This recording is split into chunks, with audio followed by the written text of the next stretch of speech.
Falou mais uma vez o inusitado programa Pulando a Cerca, que não tem pauta, não tem roteiro nem censura.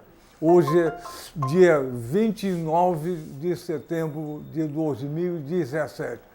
Fala, Inácio! Bom dia! Faltam 3 meses para acabar o ano. E continuamos aqui, pulando a cerca. Cobriu de lona é circo. Descobriu é Daniel Chuturiansky pulando a cerca. Falou, Inácio! Inácio Boca de Trombone. Tem uma voz de trombone. Então, o Pulando a Cerca não tem pauta, não tem roteiro, nem censura. É como a vida. E a vida vai seguindo pulando a cerca. Aliás, dia 29 de setembro de 2017, o apresentador do programa sou eu, Daniel Chuturiansky, médico, o único apresentador do mundo que já teve AVC, acidente vascular cerebral, e estamos no ar. O AVC é a doença que mais mata no Brasil e no mundo. Então, eu sou o próprio pulando a cerca. Pois é, pular a cerca por quê? Por cima, pelo meio, por baixo, porque a gente enxerga do outro lado. E o outro lado não tem sacanagem, não tem corrupção. Tem o quê? Saúde, educação, justiça, arte, ciência e bem-estar. O nosso convidado hoje é um convidado antigo. É o produtor do programa há 15 anos, chamado Jorge Pessano. Ele vai... Jorge Pessano é um simpaticíssimo, agradabilidíssimo, curtiço, jornalisticamente. Gostoso. Tesudíssimo, bonitíssimo. Lindo, lindão. Lindíssimo. Tesudíssimo. Que mais? Conservadíssimo. Conservadíssimo. Que mais? Que adjetivo você quiser. Pode botar o que quiser. Calma. Ele que falou, vou botar o que quiser. Então, o adjetivo assim, fala, Inácio! Se abriu a porta, não pode reclamar. Pois é. Olha só. Então, vamos chamar para pular a cerca Jorge Pessano, o jornalista Jorge Pessano. Pulou. Bom dia. Bom dia, boa tarde, boa noite. Boa noite. Fez Bom dia xixi? para todos aí. Fez xixi? Fiz xixi, fiz o número 2 também. Estou feliz da vida aqui, tranquilo. No número o quê? 2? 2, é. O que é número? Cocô. Cocô? Cocô. Ah, Cocô. sei. C-O-C-O. Tá bom. Então estava tenso. Esse programa aqui é uma verdadeira diarreia. Você fica tenso, você descarrega tudo. Mas diga, Então, e aqui, quantos mil espectadores hoje? 5 milhões e 200. 5, Que isso. maravilha. Olha só, A maior audiência do planeta. você falou em diarreia. A diarreia que se fala é uma diarreia de emoções, De alegria, de pensamentos bons. de alergia. Isso. Isso. Não é diarreia ruim. Nada. É uma diarreia que... Apesar de, politicamente, nosso país está passando uma diarreia braba, né? Tá feia a coisa. Tá feia, sim. Mas vai melhorar. 2018 vem aí, vai melhorar. Ou vai piorar, quem sabe. A história Não, pior que tá, não dá pra ficar. Vai melhorar. não dá para ficar. Pior Ora, que tá, eu acho que não. sempre dá para ficar. Com essa classe política, sempre dá não há- para ficar Não há muito o que esperar da nossa classe mais política. complicado. É difícil. Ô Jorge, raríssimas exceções, alguns salvam, mas muito pouco. Muito pouco mesmo. Osório, como é que você vê o programa Pulando a Cerca depois de 15 anos que vai fazer esse ano? Qual é a tua visão crítica? A gente tem que, de tempo em tempo, rever as nossas posições. Senão fica repetitivo, o crônico. Por mais que a gente não tenha pauta, não tenha censura, nem tenha roteiro, qual é a tua visão crítica do Pulando a Cerca, que depois de 15 anos na televisão é um número monstro. Significativo. Monstro. Eu acho que é o seguinte, nesses 15 anos, apesar de não ter pauta nem roteiro, eu acho que a equipe, e principalmente você, na tua figura, eu acho que sempre buscou trazer para cá pessoas que tivessem alguma coisa a falar. Hoje, por exemplo, nosso convidado é ser um Franelinha, uma pessoa com limitações sérias, até de carências sérias, tanto de vida, de coisas materiais, etc., e até de se articular, uma pessoa difícil até se articular. O Bad Boy, ele via hoje aqui, no primeiro programa ele ficou travado, ele nunca tinha entrado numa televisão, ele ficou assustado. Então, já entraram aqui nesse programa dele, Franelinhas como reitor. Né? Então, até o reitor, o antigo reitor já passou aqui. O Carlos Bad Boy me pediu que ele queria fazer um segundo programa, porque era um aniversário dele. Isso. Olha, o que eu falei, você falou, ele não conseguiu chegar. Certamente por algum medo, alguma coisa, não sei. Quanta limitação de chegar aqui. Primeiro, limitação de transporte. Ele mora longe, o transporte, o trânsito é terrível. Já é uma limitação. Se conseguir sair cedo, tudo bem, mas se não conseguir sair cedo. Não é isso não. Ele me pediu há um mês atrás, eu sempre fui lá, você telefonou. Olha que limitação. Como é difícil chegar a um canal de televisão todo programado. Ele ia ser nós íamos cantar parabéns para ele e homenagem à população do Brasil. O Brasil não é muito diferente. Não, e ele podia trazer para a gente aqui um pouco do que é a realidade dele, que a gente vê a realidade das pessoas, mas com nossos olhos. Agora, ele mesmo trazendo o que ele passa, o que ele vive para poder sobreviver, né, tanto profissionalmente como até pessoalmente, isso é uma contribuição, porque é uma história boa para se contar aqui. Esse programa é feito de história, foi sempre feito de histórias. Nós ficamos até agora angustiados com a ausência dele. Não sabendo o que aconteceu. Olha só, ele representa uma grande parte da população do Brasil, que mora na periferia, tem dificuldade até em pensar e falar. Uhum. Mas ele está sobrevivendo. Ele me pediu alguma, vamos dizer, que dificuldade, né, para chegar aqui. Bom, então nós estamos falando sobre o programa que seria hoje não teve. Isso. Mas aqui não tem mentira. Sempre a verdade é no ar. O que ia acontecer, o convidado, o Carlos Beck. Ele era o principal convidado, ia também vir a Thaís, que é a espala da Orquestra Sinfônica Nacional da UF, também não pôde vir com um problema particular, mas seriam duas pessoas completamente diferentes, né? Iria ser uma surpresa. Ambos não sabiam da participação do outro, quer dizer, seria uma entrevista curiosa. Não, a Thaís seria um bate-papo curioso. Ia tocar o violino, tocando parabéns para o Carlos. Que surpresa espetacular. Ele ia chorar. E a Thaís ia contribuir com a sua música para a população do Brasil. Era um programa que a gente queria fazer há muito tempo. E a vida é assim, não conseguimos. Nenhum dos dois conseguiu aparecer. Uhum. Então, olha só. Isso é o Pulando a Cerca. Não tem roteiro, não tem pauta e e várias vezes a gente... Você planeja, às vezes não sabe como você espera. Não, a vida é assim, mas quantas vezes a gente esperou que o programa ia ser fraco e foi um espetáculo. Isso aí.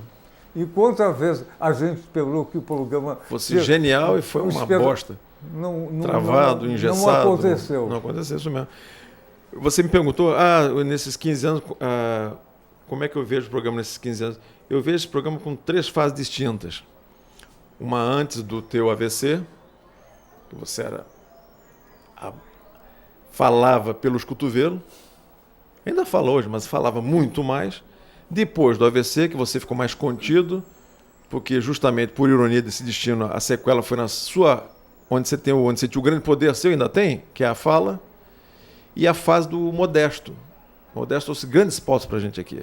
A grande colaboração do Modesto da Silveira, um advogado, que foi um advogado de presos políticos na época da repressão. Quem foi o doutor Modesto da Silveira? Foi o maior advogado vivo até o final do ano passado.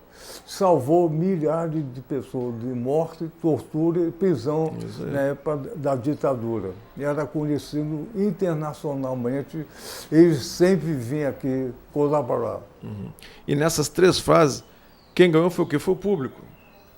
Você sempre deixou a pessoa livre para falar o que quiser, tanto que a propósito do programa era não ter pauta nem roteiro, para não engessar. Quando as pessoas que vinham aqui, mas o que eu vou falar? Não, você vai conversar com o Daniel, vai ter 45 minutos para falar da tua vida, e se quiser falar da tua vida, às vezes o assunto vai para outra coisa, para a tua vida só profissional. O Bad Boy, por exemplo, não falou nada, ficou 45 minutos parado, você que puxando, ele não falou nada. Mas tem pessoas que falaram horrores aqui. E o programa é isso, dar voz, às vezes, aos que não têm voz. Mas muita gente passou por aqui, também tinha muita voz, tinha muita participação, tinha muita importância. Você falou, cuidado com as palavras, falava horrores. Que horror era isso? O horror nesse ponto aqui seria muito, um sinônimo de muito. Pois é, as pessoas... Gíria. A televisão é uma coisa mágica. Parece que hipnotiza as pessoas. As pessoas, em geral, começam a falar e sai um inconsciente. Sai. Libera tudo, isso mesmo. Então, é uma coisa mágica. E sai. E não tem horror nenhum. Aqui se fala, eu vivi, eu sofri, eu não fiz. Eu, é sempre o eu. Eu pulando a cerca. Eu. Uhum. Então, cada vez que vem uma pessoa aqui convidada, ela fala sem encarnaçonice a verdade. Não tem muito o que esconder, que a televisão não deixa esconder. Você pode até tentar esconder alguma coisa em, sei lá, nos primeiros 5 ou 10 minutos, mas depois, 45 minutos, as máscaras vão caindo, e você vai sendo quem você é, ou tentando ser quem você é, e sendo verdadeiro com as pessoas, né? É bom você contar a sua história, é bom você passar isso para as pessoas. Então, eu sempre coloquei o seguinte, Pulando a Cerca é um pequeno programa, uma grande bandeira. É a história do Brasil, não é a história oficial. A história oficial de qualquer país é uma grande fantasia, um carnaval. Ganhou batalha, aconteceu isso e aquilo. A história não é isso. Não há uma grande escola de samba. História são fatos, acontecimentos, perda, morte, guerra, dificuldade, superação, pulando a cerca. Então, a história e um país que não consegue ver a sua história, a tendência é repetir outra vez a péssima história ruim. Então, a gente, pelo menos, está tentando colocar a história. Em pequena dose, o programa é pequeno. A história, se não souber a tua história, a tua tendência é repetir o erro antigo. E repete. Parece com a história do Brasil. Sempre tem uma situação difícil, golpe, isso, aquilo, tal. Que dificuldade. Mas, por outro lado, este país é um país enorme, continental. Tem sol, que na Europa não tem. Tem terra, que a Europa não tem. Tem água, que a Europa não tem. ela se economiza Nossas água. reservas são muito grandes. Ela se economiza água. Tem petróleo, minério, nióbio, floresta. Tem alimentação sobrando, que a Europa não tem. Tem tudo, tem mar. Mas tem isso, uma classe política danada. Não, por isso mesmo, não é só isso. Por isso mesmo. O que acontece? Tem um povo legal, com arte, com disposição. Não é malandragem nada. Não, mas olha só, Daniel, não querendo jogar lenha no fogueiro ou sendo o advogado do diabo, eu fico pensando, mas que povo é esse também que elege aquele congresso? Olha Só, que povo é esse? Como é que é isso? Quem elegeu fomos nós todos. Nós todos que elegemos. Então, aqui falta escola, educação. 10 mil vezes educação. Mas por isso que o Brasil é um país tão rico que tem a cobiça internacional. Não pode andar porque a riqueza está aqui. Então, não pode andar. Todo mundo está de olho aqui. O Congresso é uma farsa que a empresa multinacional ou nacional compra no Congresso.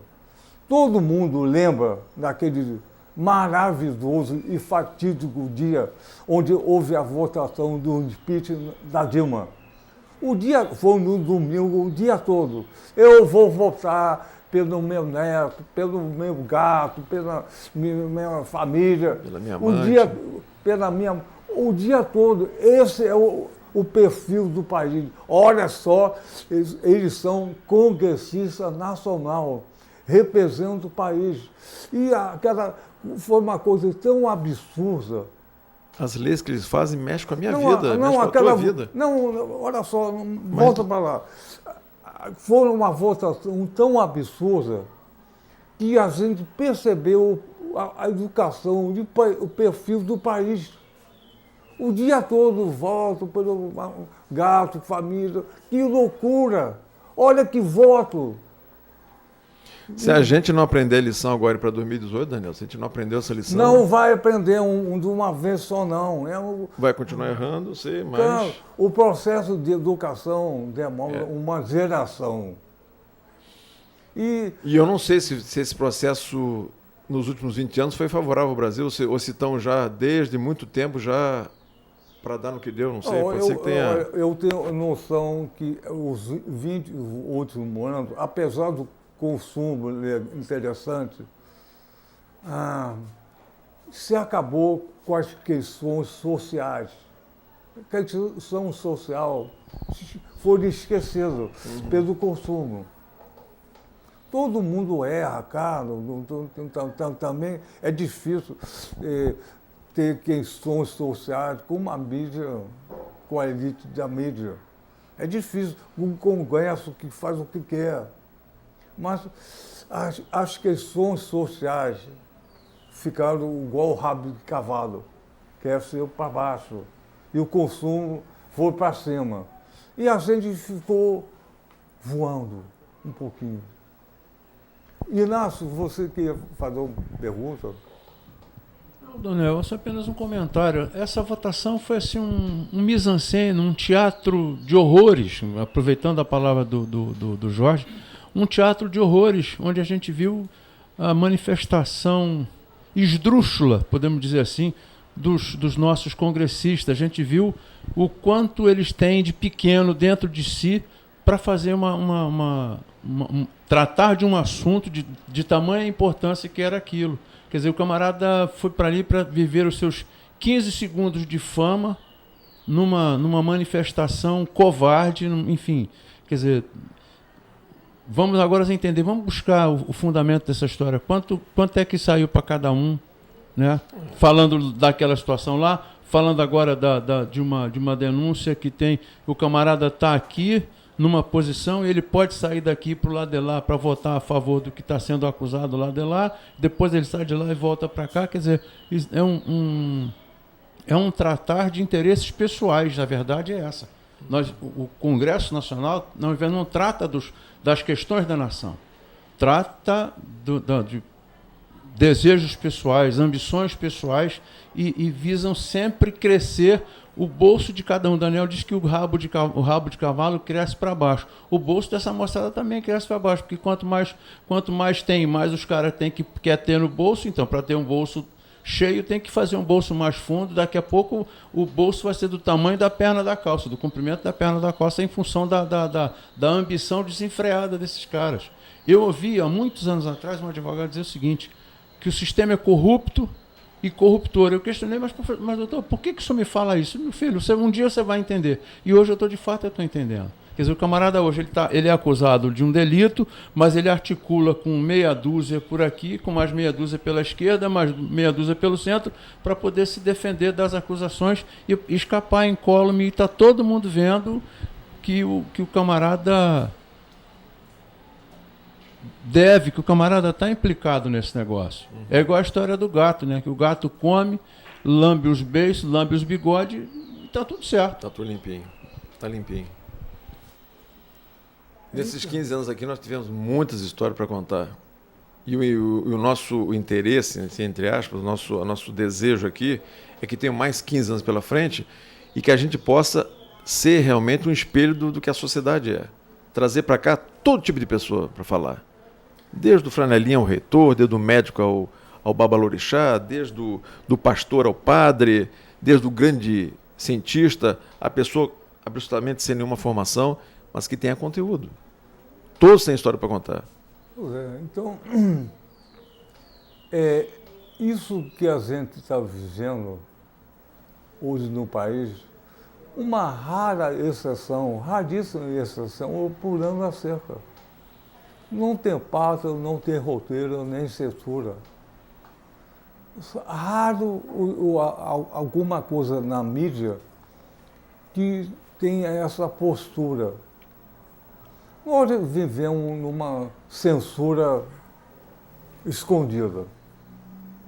Aqui a gente consegue falar, porque é uma televisão universitária, é o debate, mas raros programas da televisão, rádio ou jornal conseguem expor isso dessa forma. Claro que nenhum de nós é comentarista político, mas todos nós temos uma nossa opinião. E aqui participa, sempre participou. O Inácio, o Zad, o Pedrinho, você, sempre participou. E voltamos ao Brasil. O Brasil é um continente. Então, tem que colonizar esse continente. O papel do colonizador é nos colonizar. Mas o papel do colonizado não é se deixar colonizar, é o contrário. E sempre vai haver resistência. E sempre a gente comentou que no futuro vai mudar. Mudou o quê? Mudou pouca coisa. Mas você não acha, por exemplo, havendo resistência, tem conflito, e no conflito não é que as coisas melhoram? Não é esse embate que tá havendo, esse nervosismo, essa coisa assim... Pensando... Será que não sai alguma coisa melhor daí? Não avança daí? Pensando... As pessoas vão retroagir. Pensando, eu não tenho fantasia nenhuma. O Brasil e toda a América do Norte, a Europa, estão numa mesma posição. A consolidação do fundamentalismo de direita. Não é só o Brasil. Então, é coisa internacional. Então, a nossa fantasia que o Brasil é o país do futuro. Sempre foi o país do futuro e tal. O Brasil hoje, e sempre foi uma grande fazenda que produz, vende muito barato e compra muito caro. A população do Brasil... almoxarifado, né? A população do Brasil continua escravo. O salário é ridículo. é uma grande fazenda de escravo. A gente produz e vende baratinho, compra muito caro. Veja só, qual é a indústria grande, nacional, que tem hoje no Brasil? Diz uma. Genuinamente brasileira? Todas são multinacionais, né? Todas, a maioria. Todas são. Então, vendeu compra nisso de luz. No automobilismo, aquele Gurgel, que eu não me lembro no primeiro. Tentou, morreu, acabou. A Prosdóximo era de linha branca, também quebrou. Quer dizer, algumas iniciativas nacionais tentaram crescer, mas foram engolidas pelo mercado, por outras concorrentes. Pois é. Aqui a proteção é quase zero. Enquanto nos países mais acima é o contrário. Então, olha só, a universidade pública tem maior dificuldade hoje de sobreviver. Mas em cada esquina teve uma universidade particular. Que forma? É só um negócio, vender diploma. Vender diploma para multinacional. É isso. Quem faz pesquisa, universidade pública, quando tem um problema grave no país, a televisão entrevista a quem? O professor na universidade particular ou na universidade pública? Quem é que dá opinião sempre? Universidade pública. Sempre. Então, olha a nossa história. É tudo embolado. Então, eu não tenho fantasia. Eu vivo pela realidade. Eu queria, e desejaria que a mudança fosse até radical, para a população viver bem, com educação, tratamento adequado à saúde, à doença, que é a saúde. Então, democracia, salário justo. Olha, pensando, eu acho que 50% da população do país mora em periferia disso, favela. Não tem assistência, nada. Não tem transporte, não tem nada. Escola, saúde. Pelo menos 50%. E essa população... Você vê o caso de Niterói, Daniel. A nossa rede pública, que não é lá essas coisas, tem muita coisa para avançar ainda, ela recebe 40% de usuários de outros municípios da região metropolitana, que é São Gonçalo, Itaboraí, Tanguá. Na saúde? Na saúde. Quer dizer, pessoas que vêm buscar atendimento não vão buscar nos seus municípios, vêm buscar em Niterói. Por ter sido capital do estado, etc., aquela história toda, mas acaba vindo para cá. Não no seu município, que deveria ser o certo isso. Então, mais de 50% mora na periferia, ou mais, 60% é favela, não tem nenhum recurso. Olha só. Ainda convive com bala negra, falta de transporte, rua de terra, etc. Por outro lado... E a violência por muito outro grande. Lado, a zona sul do Rio de Janeiro, do Belo Horizonte, São Paulo, é um lugar rico. Olha só. Agora mesmo, na Rocinha. Rocinha é uma grande favela misturada com um lugar muito rico que se chama Gávea. Olha só o país que a gente vive. Então, um mora na frente do outro. A poucos metros. Pois é. Quando tem um delito com uma pessoa que recurso, um dia depois a polícia consegue pegar o delituoso. Eu não me lembro se a gente entrevistou alguma vez aqui, não sei, agora não me lembro desses 15 anos, se a gente entrevistou aqui, gostaria muito de entrevistar uma empregada que mora numa favela e trabalha numa cobertura da Zona Sul. Como é que é a cabeça dessa mulher? Como é que é a vida dessa mulher? Sentir isso, seria uma grande história, a gente poderia até produzir isso. Como é que é a cabeça dessa mulher que sai de casa, deixa o filho talvez com a amiga, da amiga, que não pode, talvez não tem creche, tem que trabalhar, pega 3 condições e tal, e chega num lugar super bem produzido, que tem tudo, onde não falta nada, e às vezes a relação até com a patroa é boa, com os patrões até é uma relação boa, mas ela sente aquele choque, né? Que ela vai sair dali, aquela fantasia na cabeça dela vai acabar, ela vai ter que voltar para casa daqui a pouco, daqui a 8 horas de trabalho, não sei, 8, 10 horas, volta de novo para sua casa, onde falta tudo. Como é que é essa vida dessa mulher, onde falta tudo e tem muito, falta tudo e tem muito. O tempo todo isso ela vive esse choque de realidade toda hora. Pois é, eu acho que ela sabe de tudo, quando uma patroa gasta, quando gasta, mas ela tem uma coisa que ela não tem aqui na patroa. Ela tem uma igreja. Ela é tratada como irmã. A igreja da solidariedade. E que não tem. Ela lá, aqui na Zona Sul, ela recebe um salário só. Se for obediente, não faltar e assim vai. Come o resto da comida, assim vai. Mas quando ela chega lá, na periferia, apesar de as condições serem muito ruins, a igreja, seja lá que Denominação for. que denominação for, ela é tratada como irmã. Ela é tratada com solidariedade. Ela consegue falar com os seus pares. Na Zona Sul, a patrona não fala, ela dá ordem. E na periferia, ela vive aquele meio. Apesar de não ter escola, transporte, rua asfaltada, água, luz, o que for. Mas ela vive aquele meio. E tem mais. A patroa da Zona Sul sabe que essa modesta funcionária não tem quase nenhuma noção da realidade do país todo.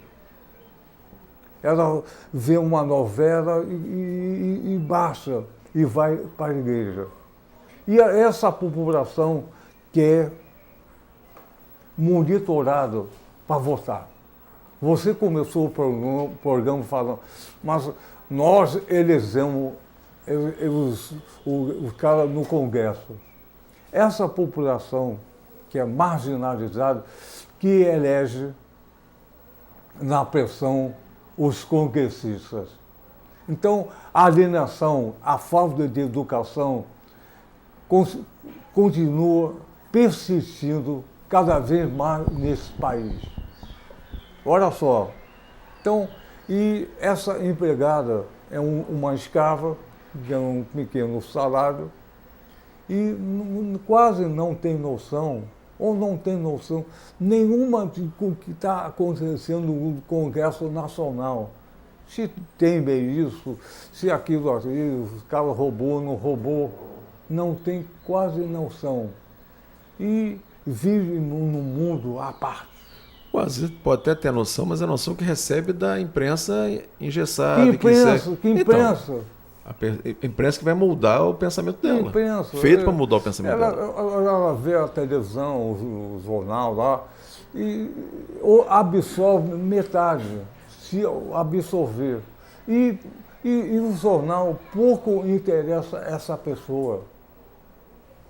Então, o molde do país é a falta de educação.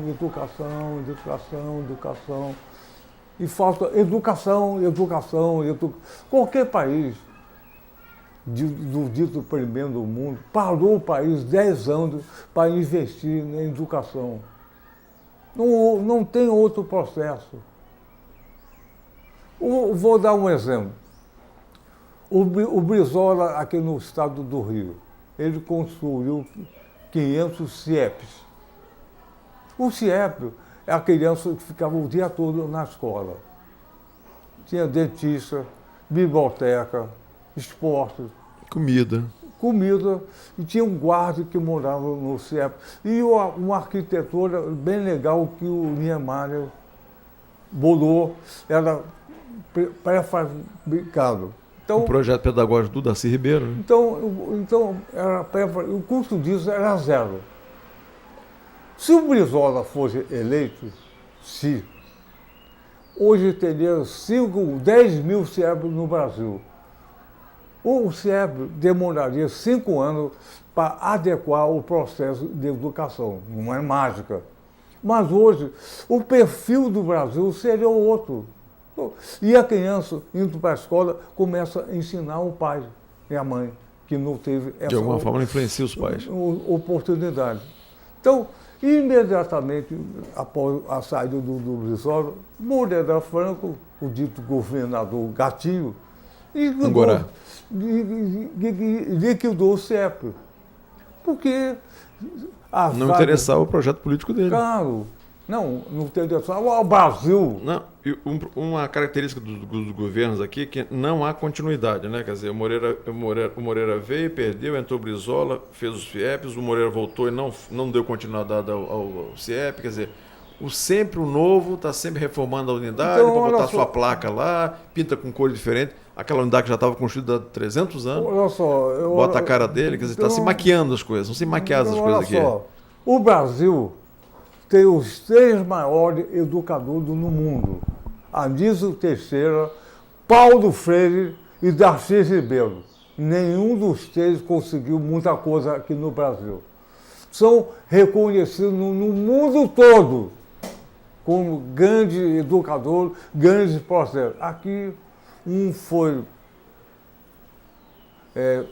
torturado, outro morreu, foi todo mundo não foi atenderam exilado. às exigências do... Então, hoje sobrou o que restou do CIEP, que é uma escola comum. Olha só. Alguns estão vendo Cracolândia. Então, esse país tem grandes potenciais. Não falta nada. O que falta é educação. Uma classe política que a elite mande tudo. E no Brasil tem 200 famílias que comandam o país desde 1500. 200 famílias. Acabou. O resto obedece. Nós somos os pequenos escravinhos. É isso mesmo. Não tenho nenhuma fantasia. Mas estamos pulando a cerca. Estamos falando, pelo menos conseguimos falar isso. Então, veja só. E a gente gostaria de falar mais ainda e por muito tempo. Você falou, esse é um programa interessante, trazer uma empregada um exemplo. Na Zona Sul. Ela ia fazer aqui igual... O que faz na casa que não trabalha, talvez. Não fala. Não fala. Não vai falar. E vai ficar eternamente agradecida, vai emocionada e não vai falar. Tá. E não vai perder o emprego. Vai usar o patrão. Olha, para finalizar, vamos ver uma fila no INPS. A fila começa 3, 4 horas da manhã. O pessoal está lá esperando, vai chegar lá, talvez tenha um número ou nunca tem. Mas, então 300 pessoas, mas só tem 100 senhas. Calma. Só vai atender 100. Calma, não é isso. Vão atender 100 ou 50 é outra coisa. O pessoal que está na fila, se eu fosse perguntar, está achando bom o INPS? Ótimo, doutor, está muito legal. Ele não pode perder isso. Ele sempre vai elogiar que não tem outra coisa para dizer. Então, não é 100 ou 50, a questão não é essa. Então, o colonizador fica dependente o colonizado fica dependente do colonizador. Ele obedece. É melhor obedecer que tomar... Do que não ter, né? Tomar porrada, não ter. Isso. É isso.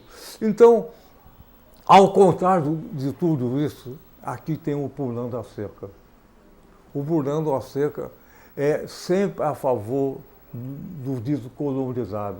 Nós não somos colonizados. Nós estamos pulando a cerca. Nem que seja de fantasia, mas a nossa cabeça, o nosso sonho é pular sempre com justiça, liberdade, democracia, educação, saúde, arte, conhecimento, prazer. Faltou alguma coisa? Não. Então, com prazer é mais gostoso, né? Com prazer é muito mais gostoso. E com prazer a gente vem toda semana aqui pular cerca. E olha só, esse programa no começo falavam que ia ter 2 convidados, não puderam vir, a gente chamou pessoa e fizemos o programa. Que deu para fazer. Não é? Um programa. Não pode desistir, tem Sem que seguir pauta, em frente. sem pauta, sem roteiro, sem censura. E se você não viesse, eu estaria aqui sozinho contando uma história. Uma história. Não ia deixar nunca se tirar do ar. Então, muito bem. Então, a todo o Brasil desejamos pular cerca. Vamos terminar isso cantando. Isso, muito bem. Canta. 1, 2, 3, pulando a cerca com vocês. 1, 2, 3, pulando a cerca com vocês. Mais uma. Muito bem. E a tua voz? Aquela voz bonita pra caramba. 1, 2, 3. Pulando a cerca com vocês. 1, 2, 3. Pulando a cerca com vocês. 1, 2, 3. Pulando a cerca com vocês. Meio rap, meio funk, meio folia de reis, meio samba, tudo misturado nessa. Mas é assim que é esse país, assim. Porque você falou das riquezas do Brasil, você falou de petróleo, de comida, de povo, mas esqueceu de uma coisa importantíssima. O Brasil é um dos países, se não o maior deles, dos melhores em termos de arte. Arte e cultura, o Brasil é riquíssimo. A nossa cultura ela é vasta e ela é multifacetada. É verdade. A nossa cultura miscigenada é fantástica. Pô. Porque em detalhe, cultura, culinária, em qualquer esquina você encontra um artista. Você chega na praia de Copacabana, tem um cara fazendo escultura na areia. Você chega na Cinelândia, tem um garoto pintando lá um azulejo. Um amputado ou deficiente que só tem as pernas, pintando com os pés ou com a boca.